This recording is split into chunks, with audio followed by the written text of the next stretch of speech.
직원들의 능력과 마음을 읽어내는 능력. 좋은 사람과 좋은 직원은 다르다. 또한 똑똑한 사람과 일 잘하는 사람도 엄연히 다르다.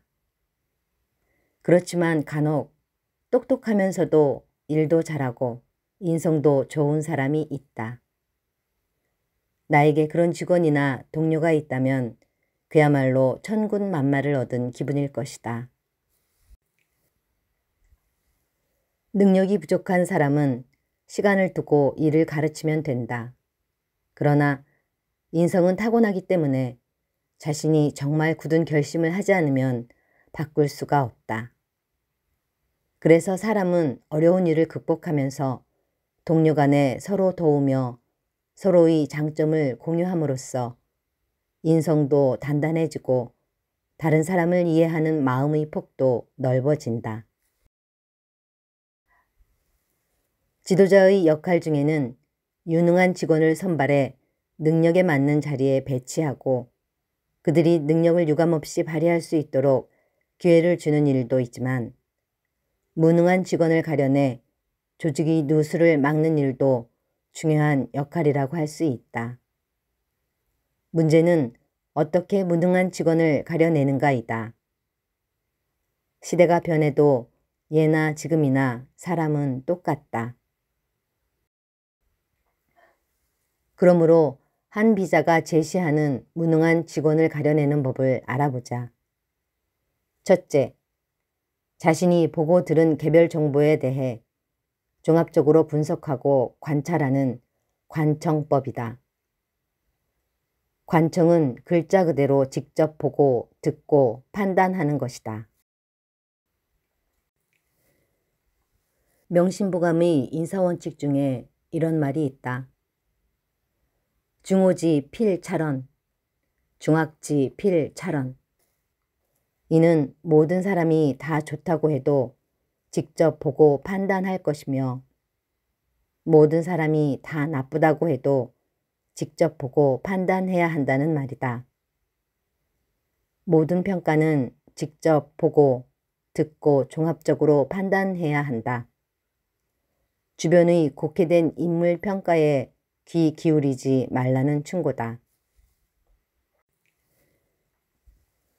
사람을 직접 보지도 않고 주변의 평가에 흔들리는 귀 얇은 지도자가 되어서는 안 된다.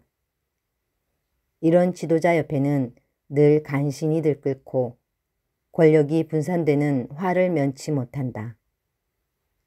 둘째, 일일이 들어보고 우열을 가리는 일청법이다.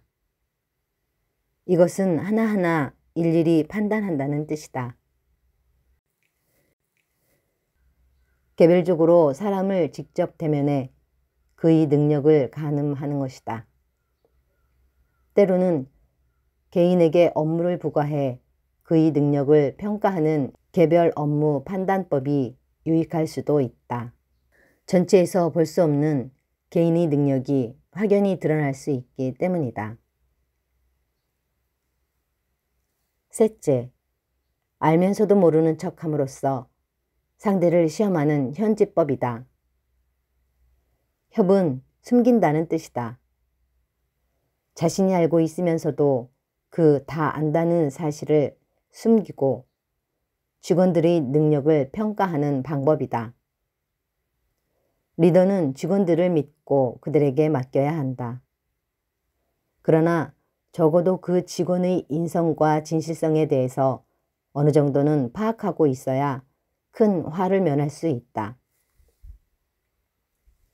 넷째, 사실과 상반된 이야기를 해서 상대방의 심리를 꿰뚫는 도언법이다. 도는 거꾸로란 뜻이다. 완전히 다른 말을 통해 상대방의 반응을 살피는 방법이다. 예를 들어 하늘이 달을 보고 해라고 할 때 누가 그 말에 대해 동의하는지를 보고 신하들이 진 면목을 관찰하는 방법이다. 말도 안 되는 말에 대해 신하들이 반응을 보며 그들의 속내를 판단한다는 것이다. 적과 동지를 구별하기 위해 도원법을 사용하는 것이다. 다섯째, 상반된 입장에서 동기를 찾는 관찰법이다. 어떤 일이 벌어졌을 때 누가 이익을 보고 누가 손해를 보는가를 잘 따져서 사람을 판단하라는 것이다. 한나라 희유가 목욕을 하다가 욕조에서 돌을 발견했다. 왕은 욕조 담당을 혼내지 않고 욕조 담당이 파면될 경우 그 뒤를 잇게 될 후임자를 불러 죄를 다그쳤다. 결국 그는 욕조 담당관이 파면되면 자신이 그 자리를 맡으리라는 생각에 욕조에 돌을 넣었다고 실토했다. 보이는 상황의 이면 동기를 찾아내서 역으로 관찰하는 방법이다. 세상에 벌어지는 모든 일에는 반드시 진실이 있다. 보이는 것만 보고 판단한다면 잘못된 판단을 내릴 수 있다. 그 일의 이면을 정확히 꿰뚫어 봐야 진정한 지도자라고 할 수 있다. 보이는 것은 빙산의 일각이다. 수면 밑에 감춰진 진실을 알아야 한다. 한비자가 제시하는 이 5가지 인물 판단법은 군주가 어떻게 신하들의 능력과 마음을 알아내 그들을 적절히 조절할 것인가에 대한 법과 철학자 한비의 충고다. 수많은 직원들을 거느리고 그들의 능력과 진실성에 대해 정확히 파악해 조직을 이끌려는 지도자라면 꼭 참고해야 할 내용이다. 부하 직원들의 능력과 마음을 읽어내는 능력은 지도자의 가장 중요한 능력 중 하나이다.